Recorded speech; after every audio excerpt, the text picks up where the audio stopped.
Many thanks, Paul, and thanks for having me along today.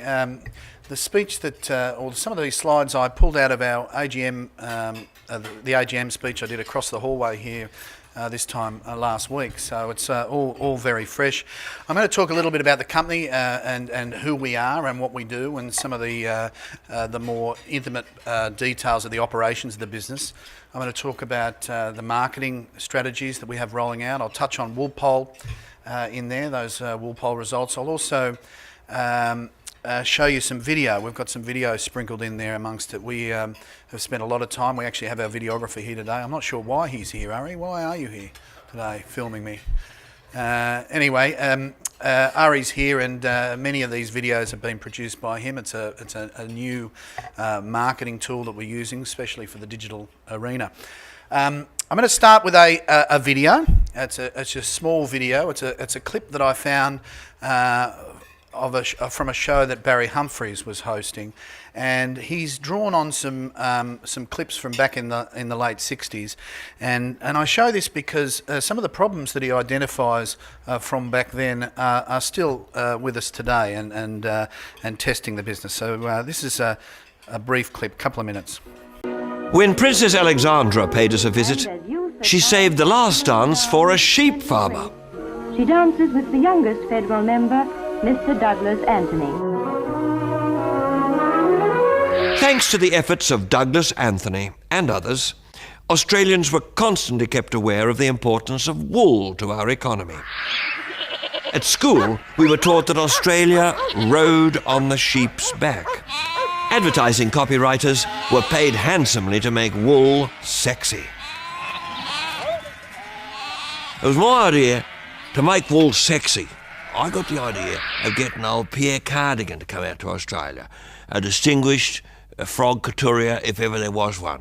And old Pierre Cardigan came to Australia, we whipped him into the bush and we got him into a shearing shed. He had the time of his life staring at them young sheep shearers, stripped to the waist and sweating like buggery. Oh, he couldn't wait to get his fingers into the short and curlies, do a bit of fleece fondling.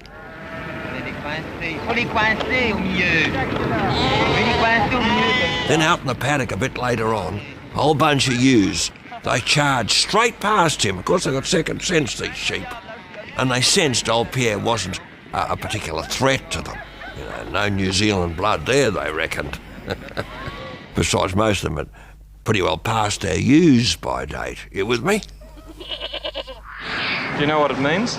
The Wool Board even devised a symbol. This was before we'd heard of logos or icons. A symbol intended to be universally recognised. I don't exactly know what it is. Oh yes, that's a sign of the ABC. One of the signs. So brand recognition is still an important part of our business, and chasing that brand recognition is something I'll talk about a little bit later on. I'll just touch on the Eastern Market Indicator. Excuse me.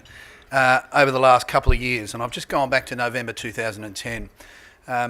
You can see there in both Aussie dollar terms and US dollar terms, the market has been reasonably buoyant, and certainly the line in the sand that we follow is 1,000 cents a kilogram, $10 a kilogram, and you can see for that period of time the market has performed well and truly above that.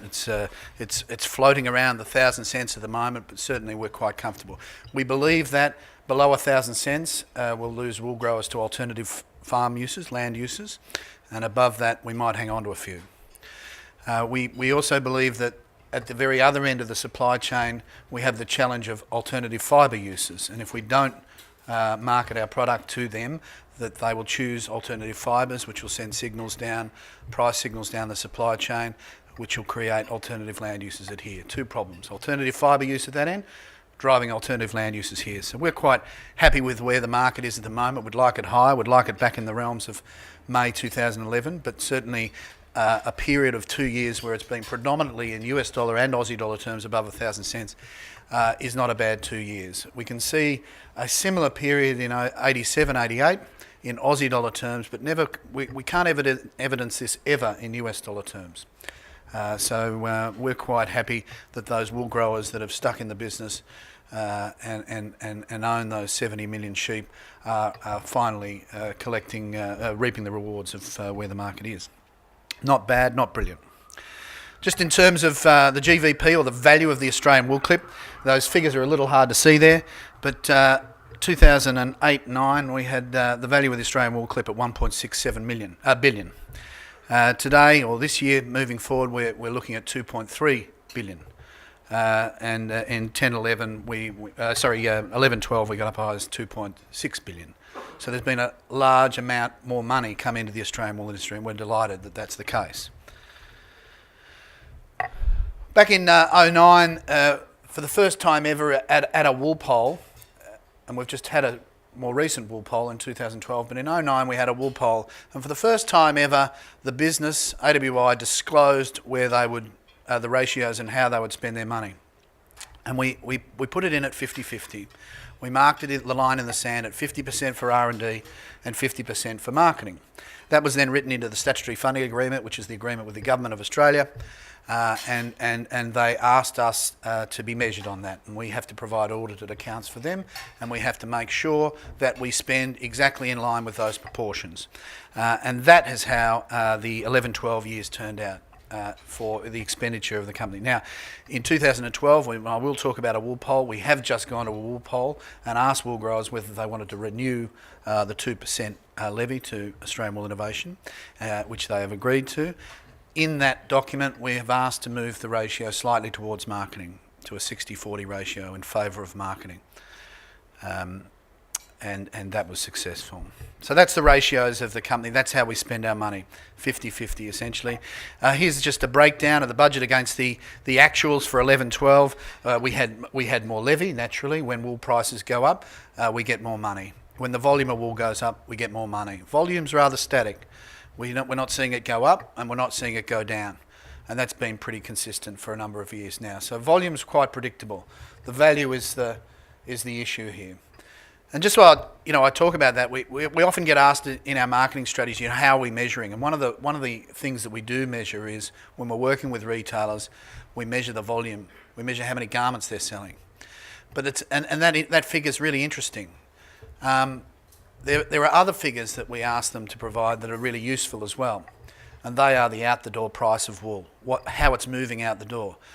Basically, we have 220 million kilograms clean of Australian wool produced every year. Every kilogram sells every year, and every kilogram is converted into garments every year. And every garment sells every year.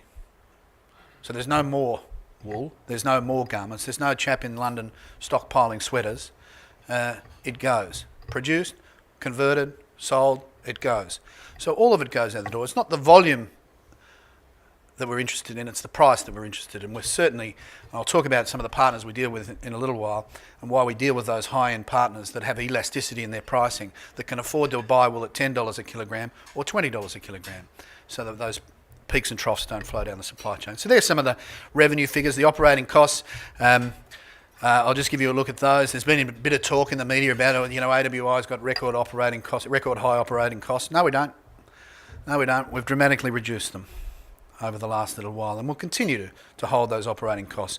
You will see on the previous slide we've lifted our project spend because we have more money, from a $24 million project spend to a $46 million project spend, and we continue on that basis. But the operating costs of the business did not change. Salaries went up, but the operating costs did not go up. We've maintained them, and we'll continue to maintain them on a $46 million project spend. So they're the operating costs. Human resources, this is what the company looks like. We have 15 offices in 13 different countries around the world. We have 159 people. Most of them are women. 60% of them are women. We like that. That's good. It works well. That's not by design, it's by destiny that it's turned out that way. And we like that a lot. We think that's a good ratio. It works for us. We have an average age of 38 years. That last year at the AGM was 42 years of age. We haven't got rid of any senior citizens in the last year. That means we've put on some really young staff, some juniors in the business. We have the ratios right. I've stopped the employment of people. We have lifted the number of people in the last year by about 20 people. We've just stop that, and we'll move forward on this basis. This slide next year won't look much different, I wouldn't think. Just to give you an idea, they hang around for about 5 years. Just into 5 years, you start accruing annual leave. Long service leave, I should say. So that's good. Hang around for 5 years, and the turnover rate's 6.3%. Just in a town like this, the average turnover is about 15%. So that's a pretty good figure to have. Walpole. Every 3 years we have to have a Walpole, and every 3 years we have to put up 5 options, and one of those options must be zero. That's written into our Wool Privatisation Act. This year they were 0, 1, 2, 2.5 and 3%, and 2% was successful. 60% of wool growers voted for 2% or more. In terms of turnout, we put out 39,000 papers, voter information kits, to 39,000 eligible levy payers, and of that 39,000, 40% of them returned papers. That is an unbelievable result in anyone's, for a voluntary a vote of any description, is quite amazing. Not all wool growers are created equal. The bigger you are, the more levy you pay, the more votes you have. And in terms of votes, 60% of the vote was returned out of the 39,000. So a very, very good result. Here's how the polling turned out. There's the 41.7% of voters, 60.9% votes. 2% and above was 60.3%. Again, we're quite happy with that result. There was one disappointment. Western Australia was certainly disappointing for us. We believe, lifted the heart rate in Western Australia and our endeavours with Western Australia. That's where I jackarooed in Western Australia all those years ago. So I'm quite conscious of the East versus West, or West versus East mentality, and I was certainly keen to make sure that we gave them enough love in the last 2 or 3 years. That hasn't yielded.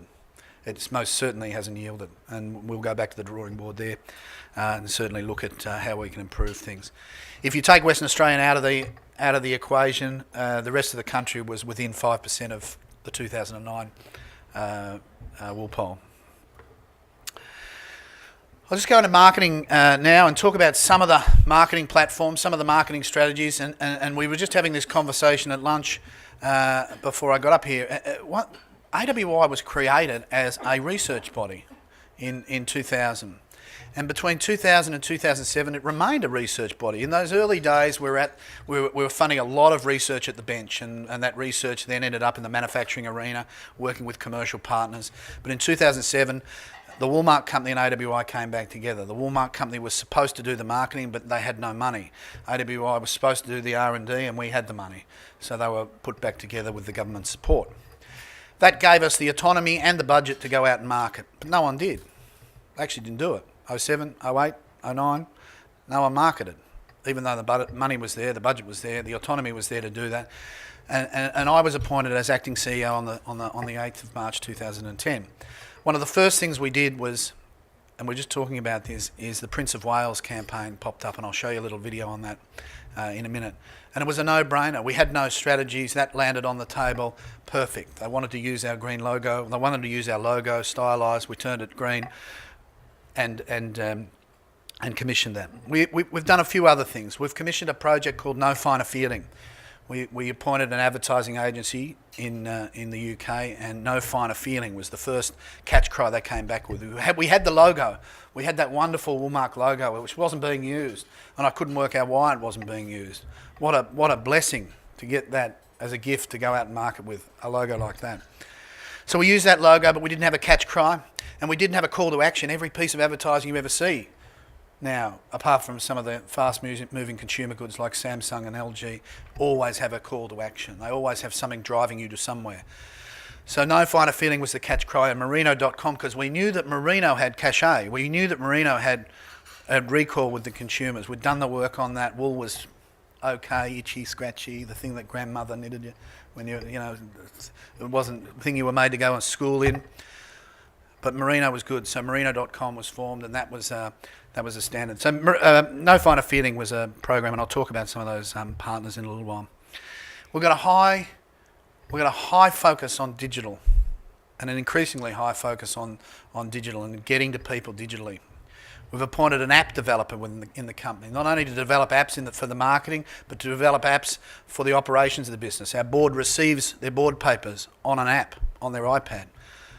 All our key account managers and all those officers receive all the content, all the video, all their papers on an app that's developed for them. We've just developed an app for shareholders